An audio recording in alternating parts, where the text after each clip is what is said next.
Welcome to Dream Garage, the podcast where we put together a dream car collection. Each week there'll be a new theme with a specific budget. We'll browse the classifieds and decide on which car to hypothetically purchase. This week it's a two-seater sports car for 5k. So as usual, I'm using Auto Trader. So let's dig in and find out what we've got. So make and model, leave that blank.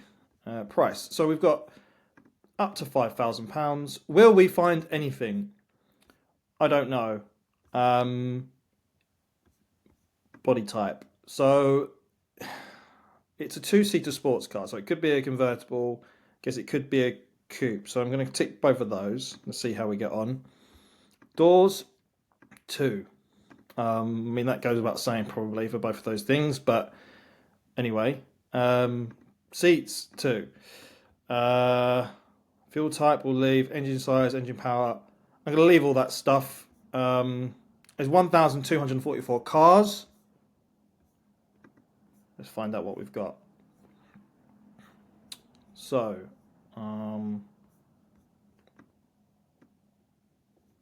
sort by price, high to low, and see where we are. Mazda MX-5's coming up. Mercedes-Benz SL500, bit of a range there. The Z4. So when I'm thinking two-seater sports car, I think it probably needs to be manual. Obviously, it needs to be sporty, and it needs to be a good, engaging drive. So that might automatically rule out a few things. But let's not be too hasty. There's quite a lot of choice here. Mazda MX-5, service history, one owner, 72,000 miles. Now that's a more modern one. That's a 2012. £5,000. Let's see what else we've got. Smart 4.2, not quite what I'm thinking. SLKs, yeah, there's a couple of those. Z4 manual 3 litre. Audi TT, another MX-5, an SL350, a Mini 350Z. That's a Cat N. Yeah, actually, a 350Z for that price that'd be the sort of thing I'd be interested in. It's a bit Boxster. Now, obviously, they're quite good value now, aren't they? Boxsters, you can pick them up fairly cheap. There's lots of options there. Audi TT, £5,000 for a Audi TT. 2000, it's a 2004, but still, you can get them cheaper than that. Is anything else? MR2.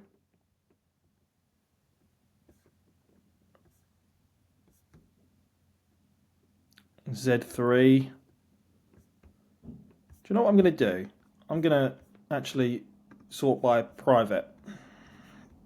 I'm going to go for private only and just see what happens. And I'm going to make some executive decisions here and say petrol. And I'm going to say gearbox manual. I'm going to say seller type private. Now, you're probably thinking, why are you doing that?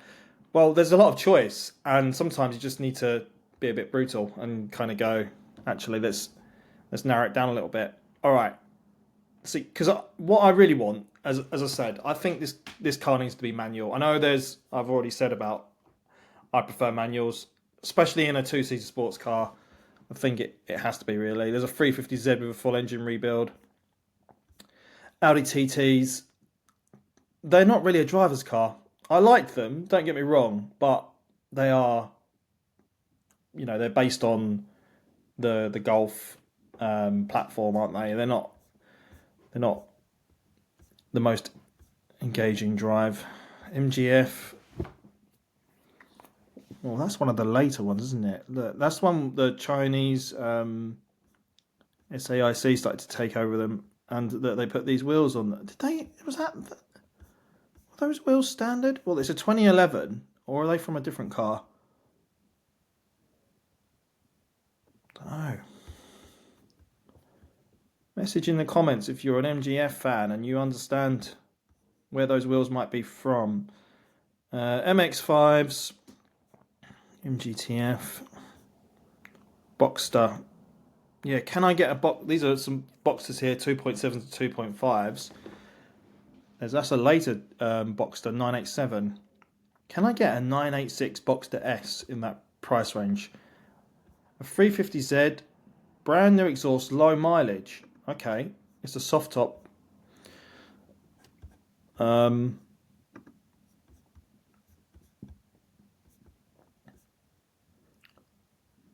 it's good. Yeah, it's quite a nice colour combination with the tan leather. That's all right. Grey. What does it say about it? Great example of a Nissan 350Z convertible.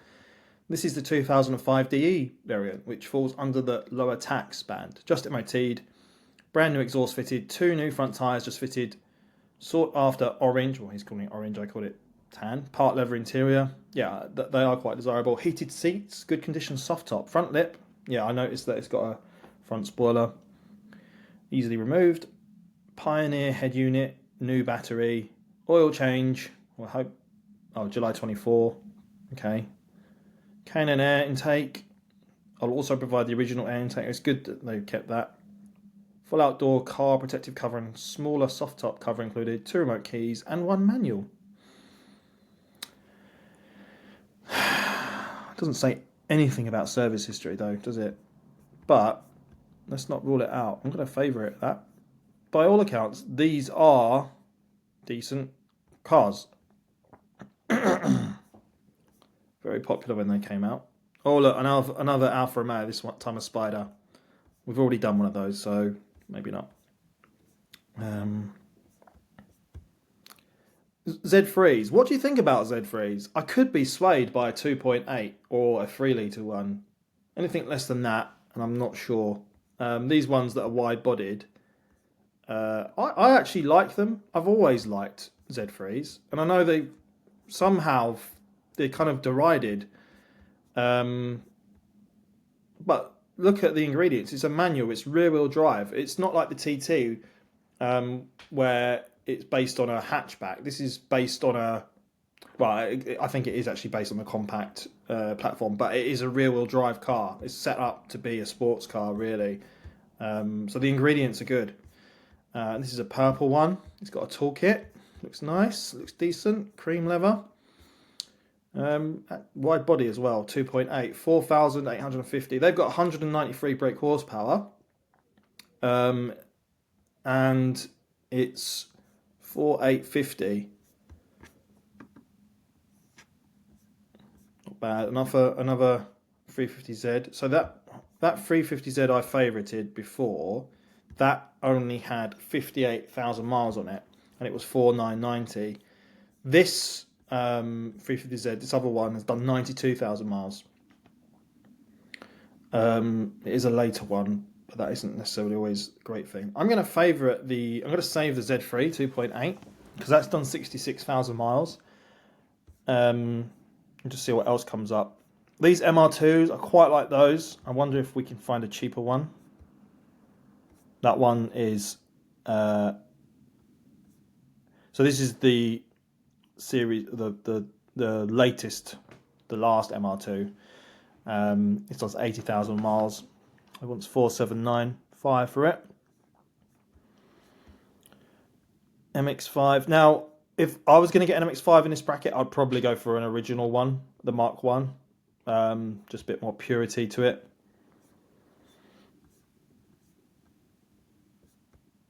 Boxster, yeah. That I'm sure I can find a 3.2S Boxster in this price range. Another 350Z. This time it's blue, 76,000 miles on it. Has it got any more information on the service history? Selling our 350Z due to no longer using it and having too many vehicles, including a new camper. As seen in the pictures, the roof is in need of replacing. Okay. However, I've patched it up. Okay, thank you. The bonnet has been wrapped in a 4D. Okay. Due to lack of. Okay. Lacquer peel, needs a new hood, an induction kit, and an exhaust. service history. It's got service history, but it doesn't say anything. Not getting good vibes. Another 350Z. It's got aftermarket wheels on it, but it's done 133,000. Don't see the point in going for one with like 133,000 on when I've got one already. Same ballpark. Daihatsu Copen. Bit of an oddity. Those ones. 1.3. I've heard they're actually really good to drive.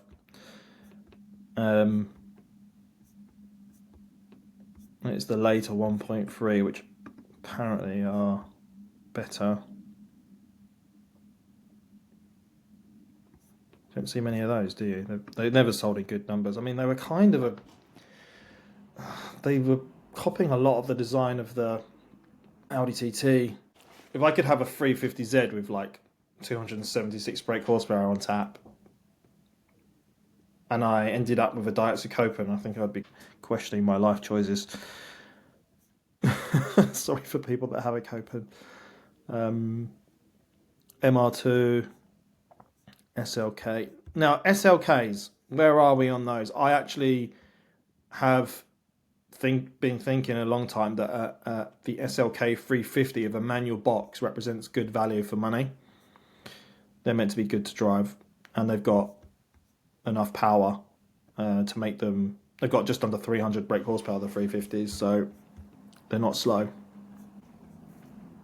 Audi TT Roadster. Now, I know I said they weren't engaging to drive. They are nice cars, though. And I was looking at the ones with the baseball leather the other day. I think the values on them will be good. I saw a Nimbus grey Audi TT Roadster with a baseball stitch leather interior. That is a classic. So if you're going to buy one, I think that's the one to have. They are more expensive, but they're more expensive for a reason, because they're rare and desirable. Another Z3 2.8. This one's $4,000 and it's done 138,000 miles on it. Where is my Boxster? Where is my SLK 350? Are they even possible to have? Where is my Mark 1 MX-5? These are the cars that I'm thinking of.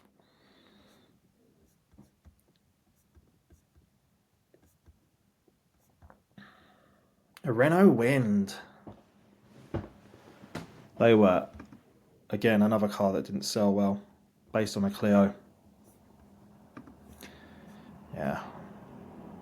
Always, they weren't like terrible looking, but just slightly too high. I just always thought that just slightly too high. The belt line and everything. It just looked a bit awkward. It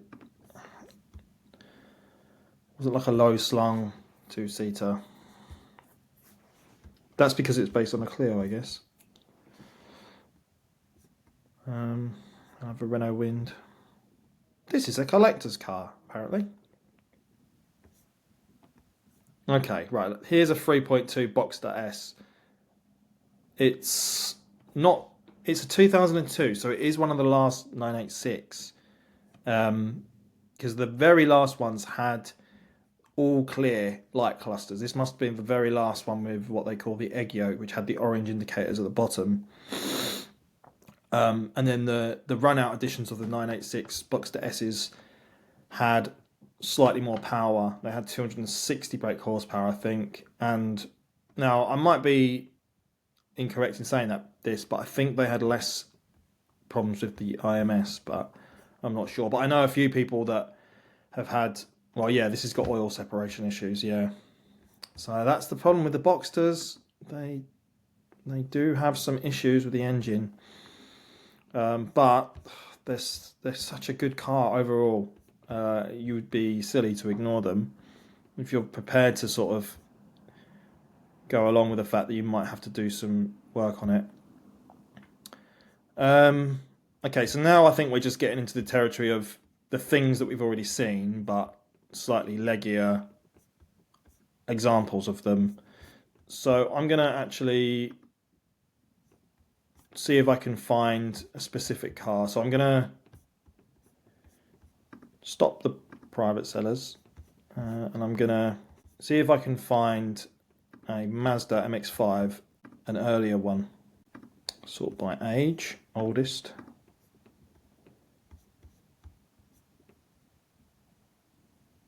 What am I missing here? Why are there no Mark 1 MX-5s for less than £5,000? There must be. Body type convertible, 2 seats, 2 doors. Is there some weird?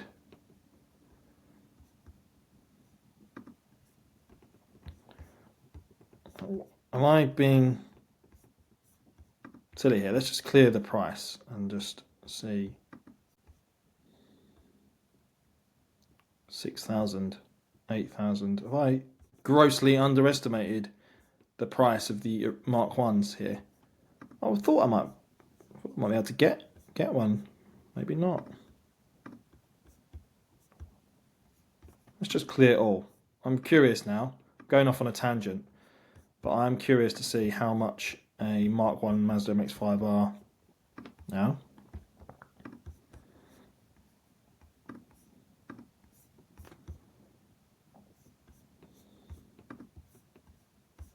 Age, oldest. Year 2, 1. Yes, there is one for £5,000. Why was that not coming up? Oh, it's because it's an automatic.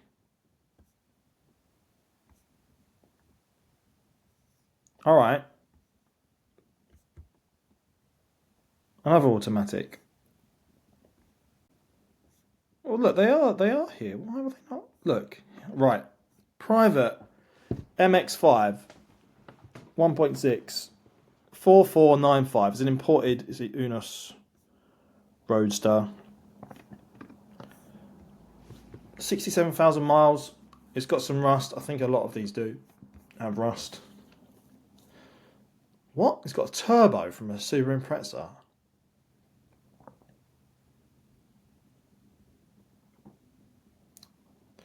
No major issues. Running at 200 brake horsepower. They've done their own servicing. Okay, that's dodgy. Sorry, that's dodgy. This one looks alright. Black, it's imported again. MX-5 V-Spec, 89,000 miles.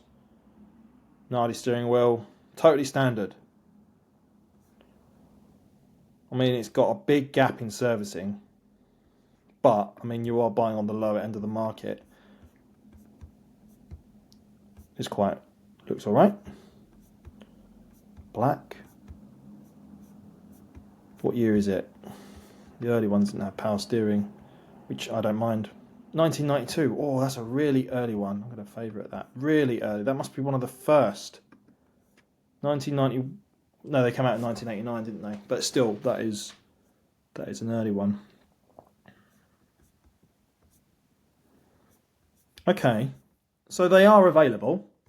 If you wanted to get a Mark 1 MX-5, it's not out of the question. Now let's see if I can find a Porsche Boxster. I'm going to look for that one specifically. Boxster. And I'm going to look for a 986S just to see if there's a couple of them. Now the chances are they're probably Tiptronic. Oh, okay, this isn't. This is a manual. Lovely condition Boxster S, third owner, comprehensive service history, and since my ownership of the vehicle it has had new spark plugs, gearbox oil, engine oil and filter change, air filter, so basically you've serviced it. 2-year protective detail applied to the exterior, leather treated inside, soft top treated, new Boxster S badged on the back, new plastic screen, 4 new Michelin 4s, oh, okay, good, that's a good tyre choice. Both door membrane sealed. They were leaking. So they've been on top.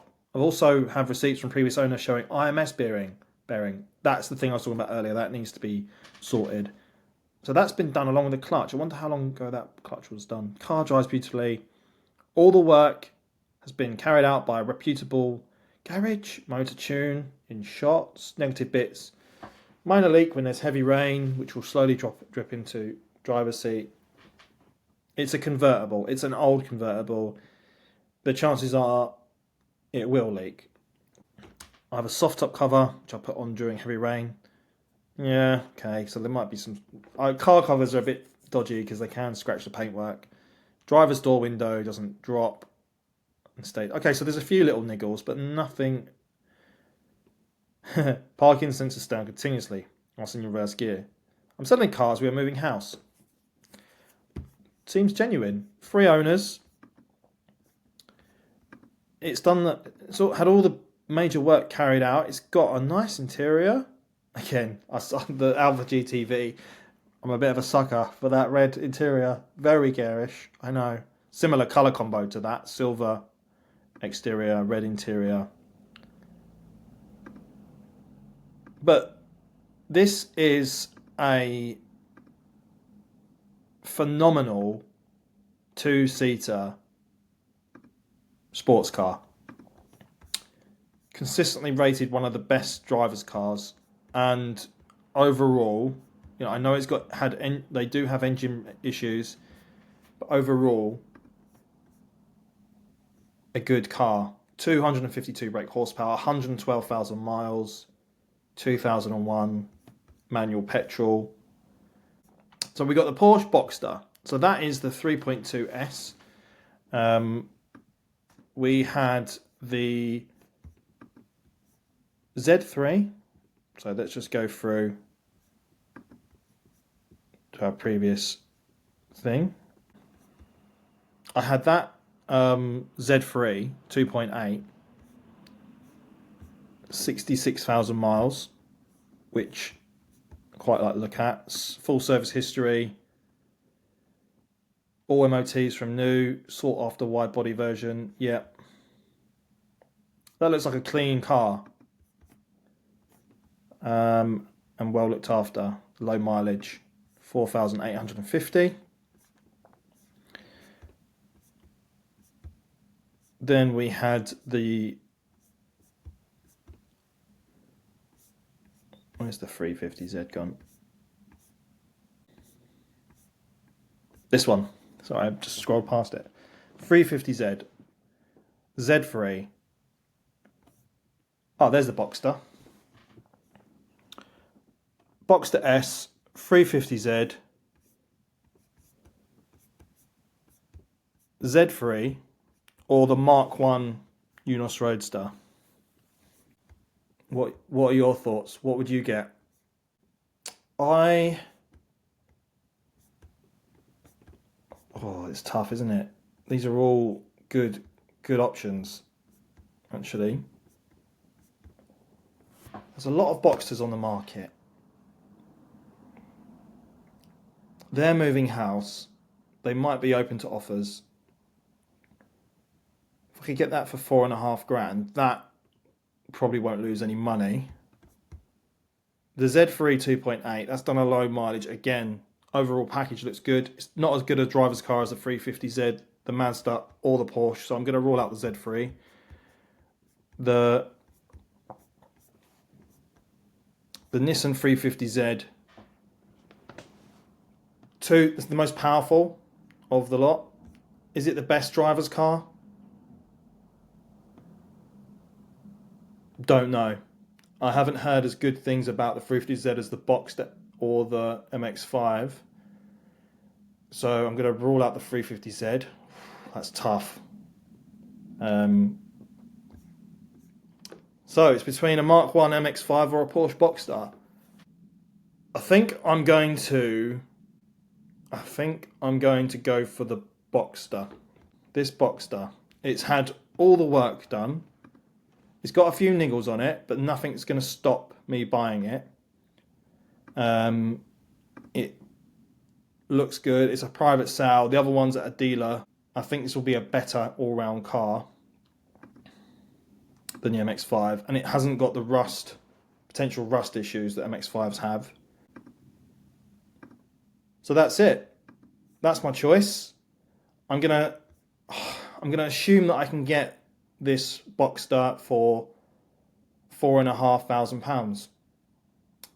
What do you think? Do you agree with me? Would you have chosen the same car?